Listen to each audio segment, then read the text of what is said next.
My name is Dario Hasenstab. I have 2 degrees in international affairs, and I'm here with Balder Hagritz, a former university professor of mine, as well as an IR consultant. And together, we're bursting the Western bubble. Today, we will analyze the Republican Party in the United States through the lens of the Western bubble, because while Western societies have many strengths and significant weaknesses, in order to analyze these, we use the concept of the Western bubble. If you would like to know more about this concept, how this podcast started, or who we are, make sure to listen to our introduction episode. Hi Balder, why are we speaking about this topic today? Why are we speaking about the Republican Party? Hello, Dario. Good to be here again. And well, we're now at a stage that we can safely say that a candidate who didn't actually participate in the Republican primaries has won, Donald Trump. He's going to run for president against Joe Biden.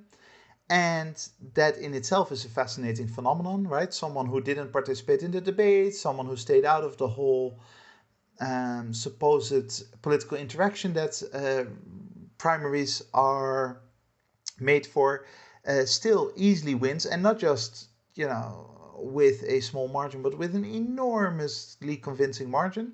That is fascinating to observe.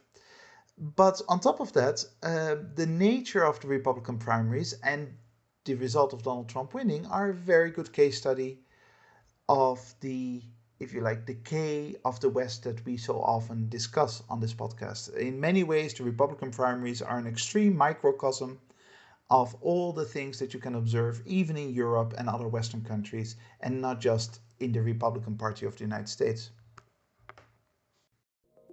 And what are the facts? The Republican Party, also known as the GOP, the Grand Old Party, is one of the 2 major contemporary political parties in the United States. It emerged as the main political rival of the Democratic Party in the mid-1850s. The party was founded in 1854 by anti-slavery activists who opposed the Kansas-Nebraska Act, an act which allowed for the potential expansion of slavery into the western territories of Kansas and Nebraska. With the 1860 election of Abraham Lincoln, the first Republican president, the deep southern states seceded from the United States. Under the leadership of Lincoln and the Republican Congress, the Republican Party led the fight to defeat the Confederate States in the American Civil War, preserving the Union and abolishing slavery. Afterward, the party largely dominated the national political scene until the Great Depression in the 1930s, when Republicans lost their congressional majorities and their Democrats' social New Deal programs proved popular. Presidential primaries and caucuses are being organized to select delegates to the 2024 Republican National Convention to determine the party's nominee for the president in the 2024 United States presidential elections. The Republican primaries and caucuses have taken place or will take place in all 50 states. What is the bubble? Before we begin with the real bubble conversation that we usually have, I think it's very important for us to state at the beginning that when we're criticizing the Republican Party, that's not us bashing the right or ranting against the right.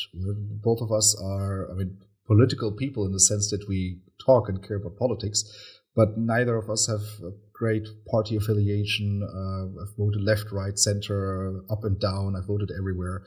I don't have a particularly distaste for the Republican Party in that sense. There's things to criticize about the Republican Party from a Western bubble perspective, and that's very important to me today. Yes, exactly. There is a tendency, especially nowadays, that our inherent psychological tribalism demands for us to take sides, right? So the moment you hear someone rant or say something negative about a specific policy from a political party, then automatically the conclusion is that that person is in the other tribe, is on the other side. So in this episode, we're going to be very critically looking at these Republican primaries. We're probably not even going to mention the Democratic Party, except for this short segment. And so then listeners might think, oh, so they are in favor of Biden or they are praising the Democratic Party. That is not at all the case. We do not have a political affiliation whatsoever. We are just today talking about the Republican Party and what's concerning about the primary process.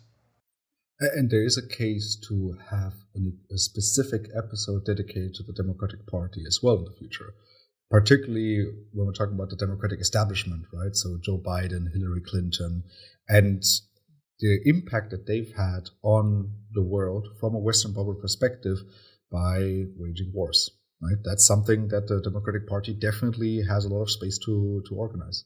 And also their inability to deal with someone like Donald Trump, for example, right? So their basically inability to connect to the millions and millions of Americans who vote for someone like Donald Trump. And that says a lot about the Democratic Party and their bubble thinking, if you like, their inherent tribalism. And that's certainly not a tribalism that you or I share, and that's this podcast is not about at all. Not at all. So let's start with the conversation about the Republican Party itself. And the party is experiencing a trend that the West as a whole is experiencing. So we're seeing a gradual shift towards more right-leaning policies. And at the same time, and this is something we've discussed in previous episodes, right? We're seeing a bit of a shift towards more radicalism and more extremism in that sense, where just certain norms, common decency no longer plays such an existential role in Western politics nowadays. Yes, and maybe there it's not even so much about right versus left, right? It's just that what used to be traditional right, traditional conservatism, is something that doesn't really exist nowadays anymore. So in many ways, you notice that, for example, the populist left and the populist right find each other in certain areas. So that linear division of right and left no longer is there. But what you see is that generally in the West, politics is changing, the tone of politics is changing, the pressure points are changing, the way you connect to voters is changing, and the Republican primaries are a very extreme example of that. And most of the world, of the Western world, is not quite where the Republican primaries are, because they are focused on the sort of the hardcore membership of the Republican Party, and that's not indicative of the rest of the world, but you can see a shift that the rest of the world is going in a similar direction, and that's why this is particularly relevant for us. And this is the reason why we're not so much talking about the populist aspects of all of this, because that's something we did right before the winter break. In December, we talked about right-wing populism, but this is also because the presidential elections in the United States are coming up in November. This is a very important topic to deal with, and the Republican Party is just a really good case study of this overall. I think we can call it a decline. It's a decline because it comes out of a place of fear and even anger, right? If you listen to the debates of the Republican primaries, but also if you just listen to your average Republican voter, it is a much more aggressive, much more fearful, and much more, if you like, us versus them narrative, insider, outsider, we have to protect ourselves against the evildoers kind of narrative, than if you had interviewed Republican voters 20 years ago or 40 years ago. And that is something that to a certain extent can be seen everywhere. Europe is not as fearful of the future as the United States, but it's definitely more fearful than it used to be. And so, as always, the United States seems to basically be the front runner, the vanguard of these Western dynamics. And maybe the Republican Party is the extreme vanguard. Then the rest of the United States follows, and then the rest of Europe and the rest of the Western world follow that. So it wouldn't be surprising if 30, 40 years from now, the rhetoric that you see in the Republican primaries today will be echoed by political parties in Europe and elsewhere. The element of fear is particularly interesting to me when we're talking about this, right? Because if you look at the Republican primaries now, I had the pleasure of watching all debates. It was, right, because for me it's entertainment, and I no longer watch it for politics. This is my keeping up with the Kardashians. I'm keeping up with US politics in that sense. And if you look at the general themes that were discussed, right? So there was a big focus on the migration situation at the southern border, right? The invasion from the southern border. There was a lot of focus on American identity and what does it mean to be an American, and why is this being taken away from us by others. There was a big focus on China and the fear of basically rising China, and then the last part was fixing Biden's economy. So being very worried about what's Biden doing to the country now, right? So all these four big topics are fundamentally connected to fear. There is a large fear within, I would say, the United States, and that's not at all comparable to, usually we say 20, 30 years ago in the 1990s, but I would even say that during my brief time in the United States, I spent 10 months in the United States studying there, and this was in 2015, that wasn't at all the case, right? There was still this notion of the United States being the most powerful country in the world and being the almighty and not being scared of anything. Yes, if you think of yourself as the leader of global affairs, leader of global politics, then the questions you ask yourself is how can we lead, and how can we use that maybe to our own advantage? Our incredibly powerful position, what does that mean for our own interest and our own agenda? That is the kind of tone that you certainly would have seen in the 1990s, and maybe even, you're right, maybe even 10 years ago, but certainly read the way that American politicians on the Republican as well as the Democratic side talked about the rest of the world, the outsider, the other. It was about the United States leading the other, influencing the other, shaping the other in the American image. That was what it was about. And this list that you just mentioned now, it's still about the other, but it has nothing to do with leading China or leading immigration or leading global politics. It is about protecting against the other. It is being scared of the others, being afraid of immigration, afraid of China, afraid of even the Democrats, and how Biden has some kind of evil master plan to mess up the country. It is all based on people who feel very uncomfortable with the direction that their society, their country, their world is taking, and are desperately trying to cling on to what they've got. And that's a bad sign. But in some ways, you could argue it's a realistic reflection of the decay of the West, because the West is decaying. The only thing is that fear is never the right approach to solving such issues. The Republican perspective on the world is a very dark one. And this is being met with a very aggressive attitude towards outsiders, right? So towards outsiders from your own political tribes, towards the left, but also towards the rest of the world. And this reminds me very much of the episode we also did right before Christmas on the Roman Empire, right? And how we discussed that as soon as the Roman Empire was in its decay, it started becoming very, very aggressive towards insiders, right? So the opposition on the inside, but also towards outsiders. And this is where human psychology becomes very detrimental to itself, right?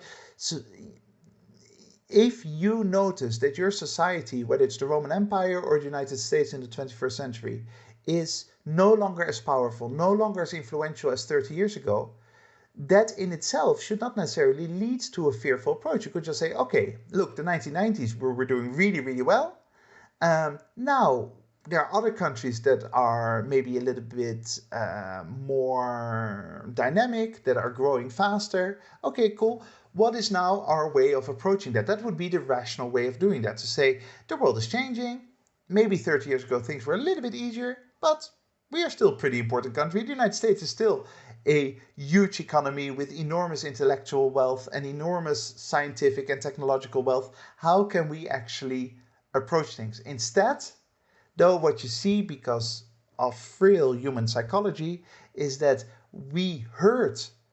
We are hurting. We are in pain because we feel that we are no longer as good at doing things as we used to, and then we try to hide in our little cocoon, and we believe that everyone is out to get us, and that there's some kind of global conspiracy around us to make us worse off. And that is an enormously powerful but also destructive bubble. Now, one thing that is important to note here is that you said the Republican perspective is very dark, and that is absolutely true in 2024.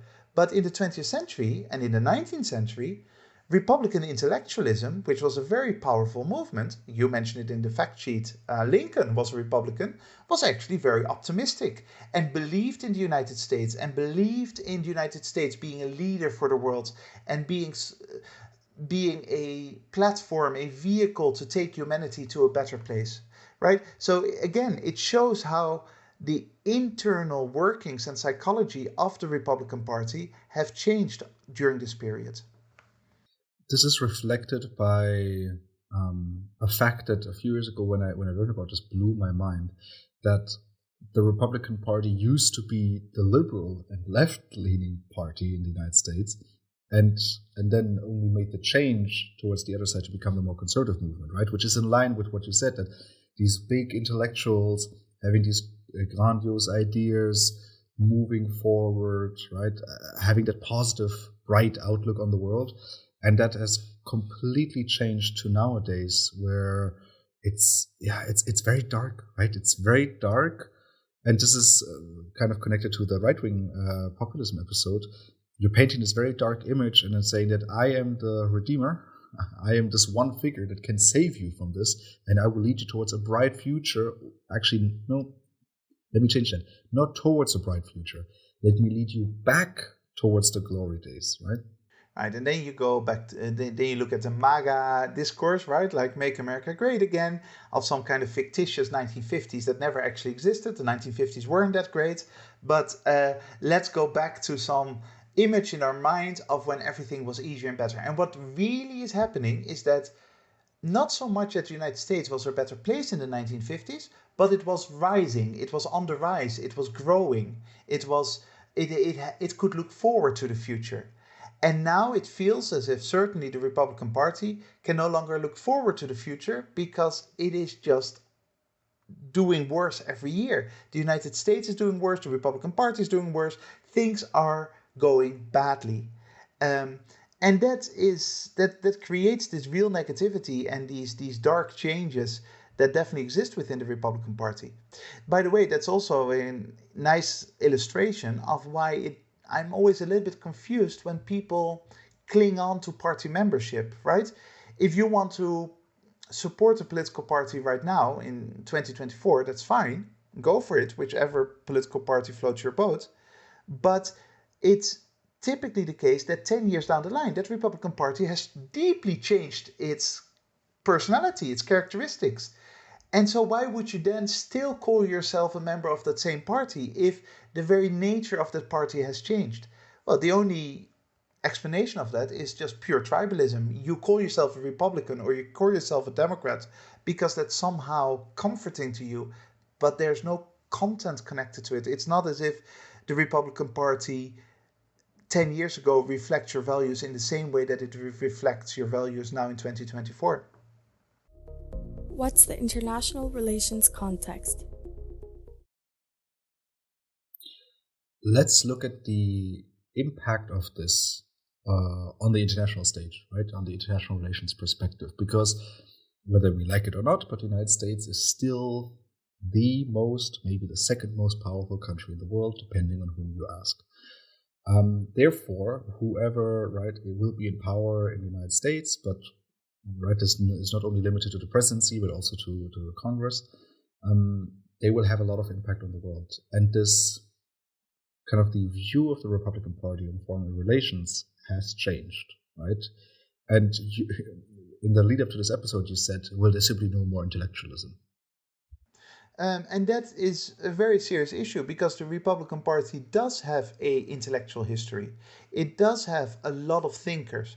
And importantly, a lot of literature coming out of Republican circles that was in clear contrast, but still with a clear vision, but a clear contrast with democratic thinking and democratic intellectualism. So if you look at the 20th century or the 19th century, you see a real clash of ideas between the different political movements within the United States about how it should position itself on the world stage, what it wants to accomplish. There are also a lot of similarities because the United States has always believed in certain basic principles when it came to foreign policy, not getting entangled with European mistakes from the past.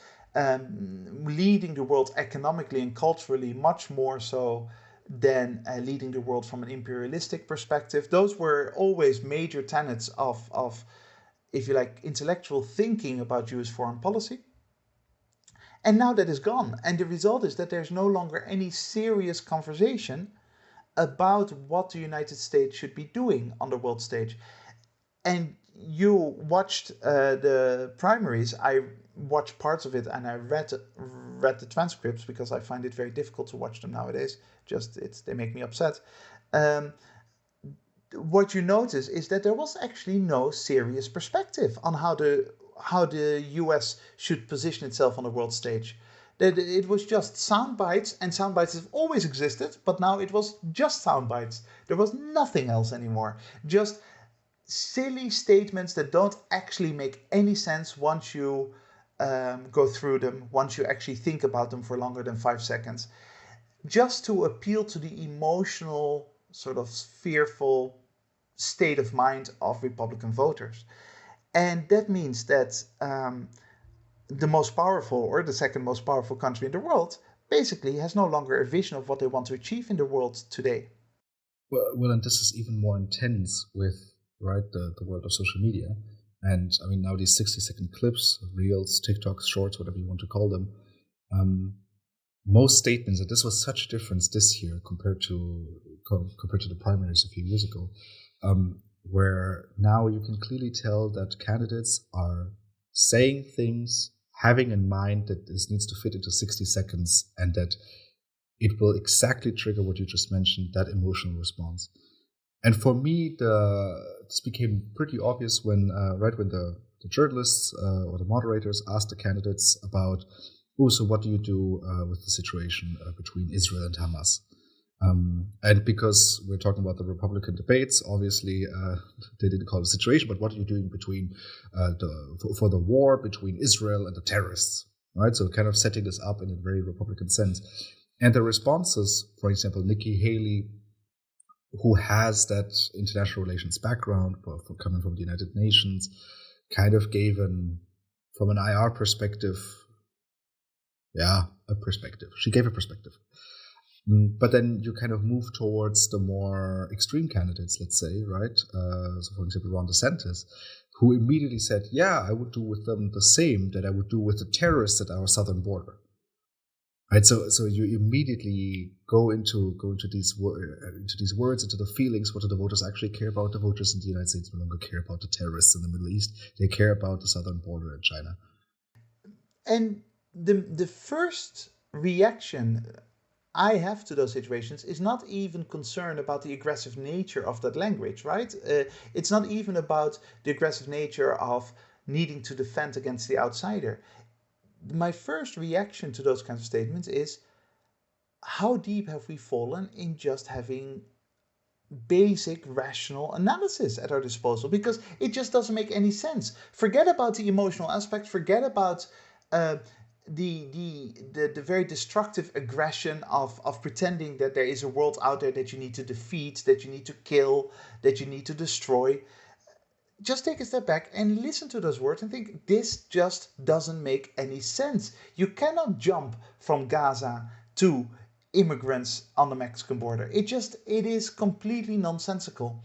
And that is deeply, deeply worrying that we've fallen so far. Soundbites have always existed. Superficial statements by politicians have always been there. But now it's the only thing that these candidates have left. They have zero intellectual weight behind them.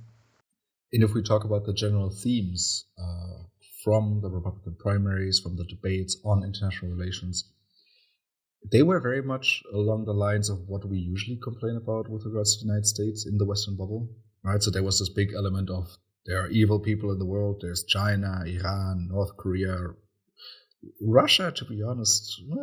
Half of them said Russia was evil, the other half... The Republicans always struggle with that. They always find it difficult to find a way to describe Russia. Yeah. Exactly. And then you have the terrorists, of course. It's very much anti-autocrats, pro-democracy. However, when we're looking at pro-democracy, one interesting element that has changed, I would say, over the last 8 years is, yes, we're talking about a pro-democracy movement or pro-democracy thoughts, but that no longer translates into like positive thoughts and positive feelings towards the United States allies, towards Europe, Japan, South Korea, Taiwan, right? Where you could clearly tell that all of these candidates were a lot tougher on their own allies than the Republicans used to be.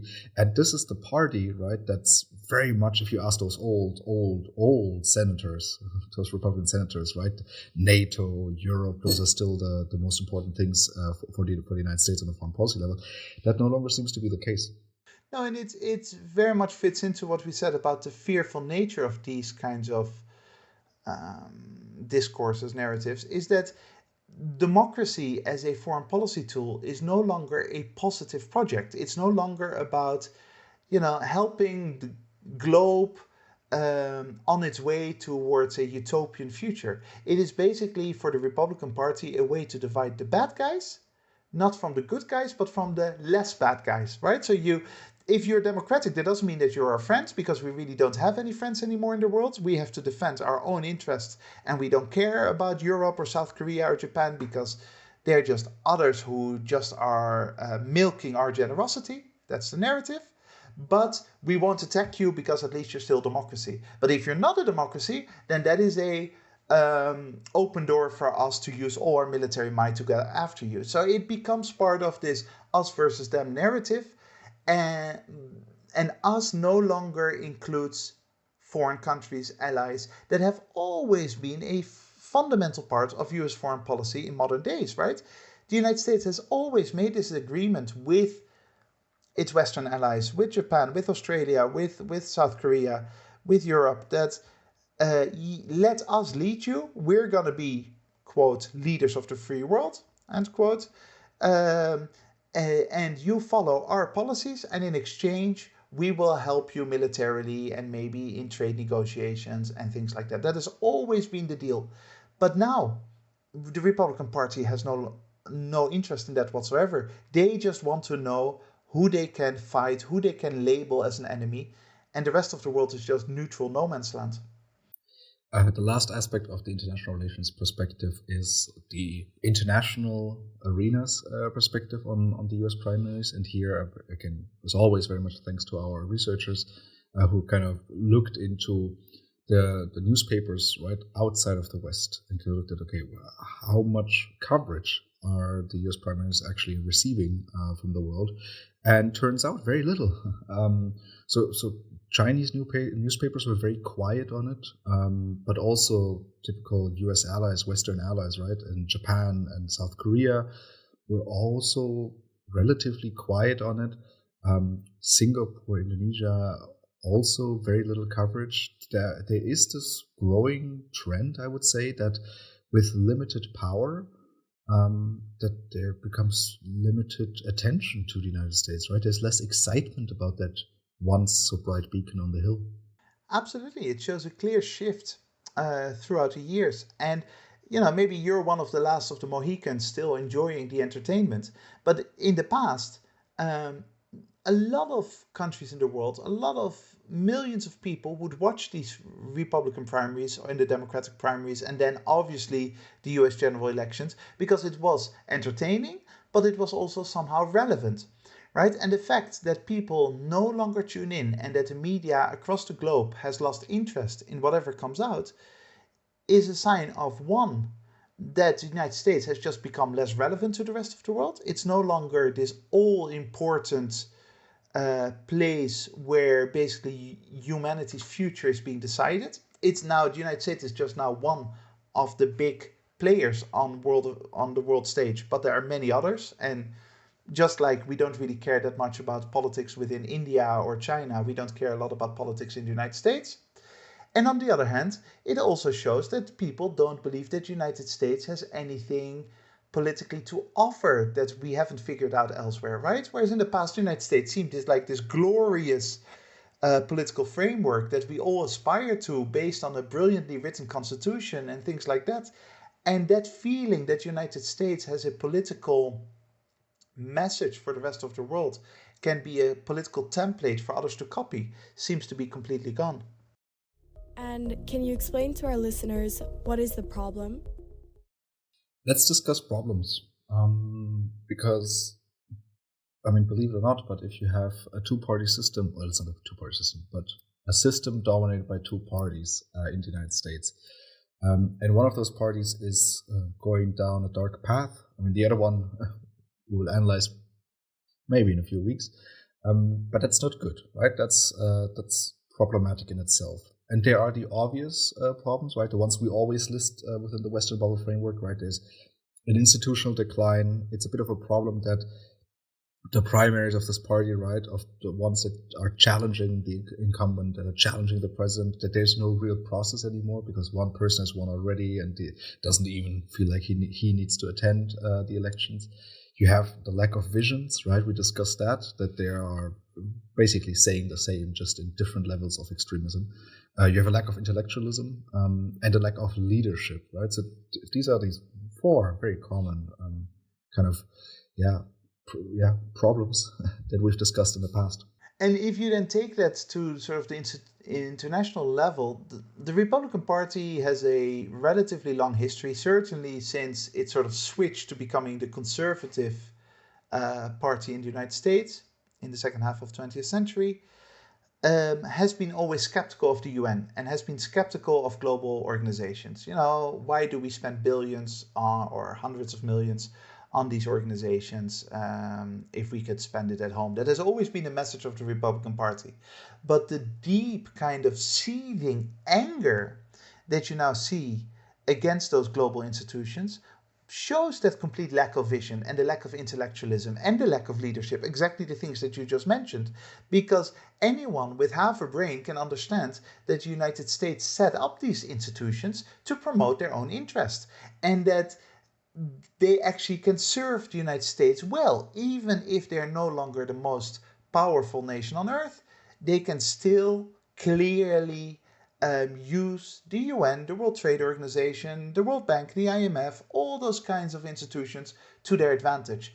But for that, you need to understand something about how the world works. And that understanding and the conversation surrounding such understanding have completely disappeared from the Republican Party. Absolutely. There's a video that has basically reappeared on everyone's landing page when it comes to their preferred social media platform, and we would like to play this video as a soundbite now, because I think it is a great example of what the Republican Party once used to be, of what American politics once used to be, and then we can kind of contrast that to nowadays. So this is a video from the snippet is from CNN.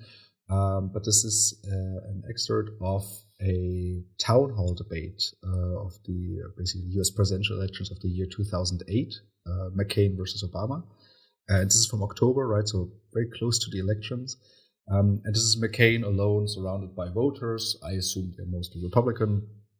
And you will now hear two basically concerned citizens asking questions, and McCain responding to them and even interrupting them very quickly.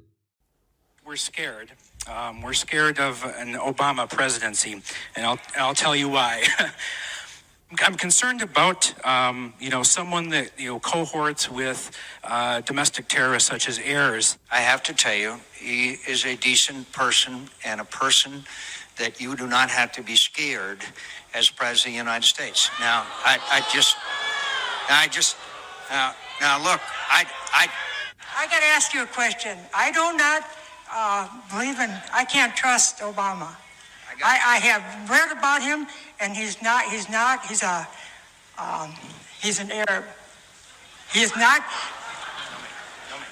No, ma'am. He's a decent family man, citizen that I just happen to have disagreements with on fundamental issues, and that's what this campaign is all about. He's not. Thank you. Wow. Right. I understand why this went viral lately, because I do see people kind of wishing back for those times. But the fact that he interrupted both people very quickly and said, no, Obama is a decent man. Please leave him alone. I have very, very strong disagreements with him, but he is a decent man.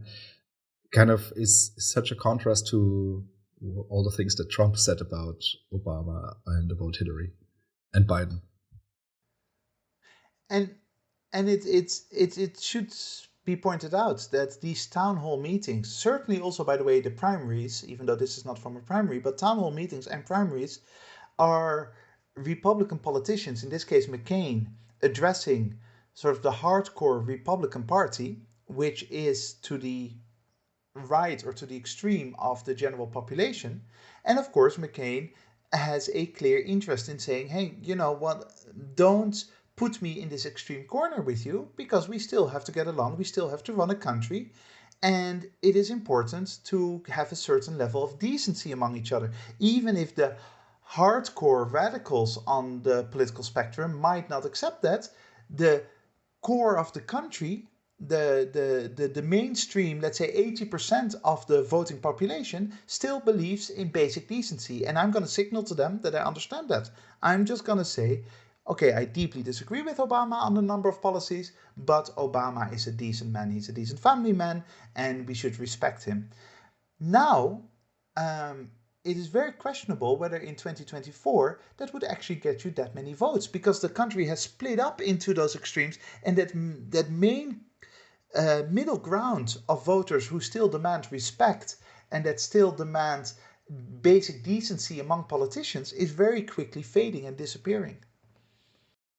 Indeed, very quickly. And I mean, this video shows to me that the type of voters that vote for the extremes have always existed, but they were not necessarily given a platform, right? They had their platform, they could voice their concerns, but then it was and then would be shut down. Exactly, shut down, put into perspective for them. And I mean, I hope that they are more likely to listen to McCain and then say, okay, well, if he, right, the person whom I trust the most in this election, if he tells me that Obama is not a bad guy, maybe he's not that bad. And that's something that is a little bit lost, because if we now look at the primaries, and here we should add that the primaries are always a bit more extreme than a general election. Right, the primary simply the way they're set up cater a bit more to the extremes, but we've heard some nasty things between the candidates, things that they've said about each other, being part of the same party, right?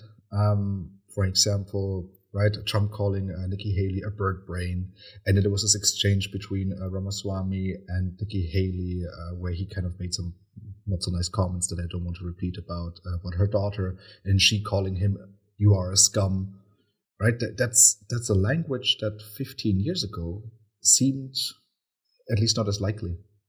And it means that instead of elevating the debate, basically trying to take the lowest common denominator to a higher level, intellectually, but also in terms of basic decency.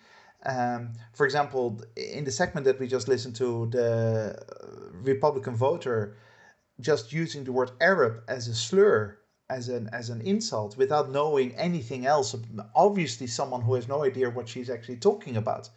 Instead of having the McCains of this world or the Obamas of this world then elevating the debate and taking that voter with them, now politicians have descended towards the extreme and the indecent and the anti-intellectual voters that exist in every country, but certainly in the United States. So it's a sad sign of the times that not just can they get away with being rude, but they're kind of being there's a demand for them falling down into that rabbit hole of completely ignoring reasonable discourse, completely ignoring reasonable, decent behavior towards your other human fellow beings, and instead just pushing those emotional, aggressive, fearful buttons. And what now? Absolutely. And I think the biggest damage or the biggest problem with all of this is that the political process has been hurt. I mean, there has been no process in these primaries. Trump won. There was no diversity in candidates, right? I mean, well, there was a diversity in candidates, but there was no diversity in positions. And this has basically now turned into the Donald Trump party. The reason why we haven't mentioned Donald Trump as much yet is simply because next week's episode will be specifically dedicated to Donald Trump as a symptom of Western decay, not the reason.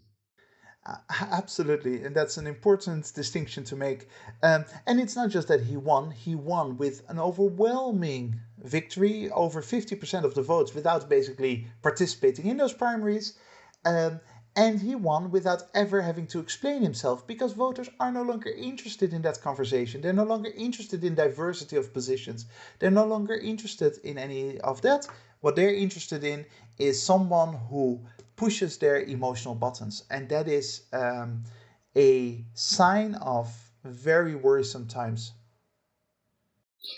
This seems like a great moment to end today's conversation on the Republican Party in the United States. If you have any questions, comments, or regards, make sure to send us an email to thewesternbubble@gmail.com, and we will try to incorporate them in our following episodes. Thank you very much to the listeners for joining us today. Make sure to join us again next week when we burst the Western bubble. That is it from my side. Balder, which closing quote did you pick for us today?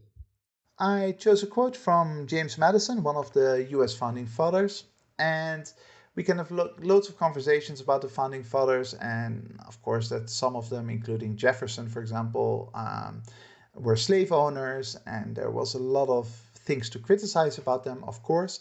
But one thing that you cannot criticize is their intellectualism, because they were genuine intellectuals for their days, and they thought very, very carefully about what a positive, optimistic country would look like. And they very clearly understood the dangers of state building, the dangers of foreign policy.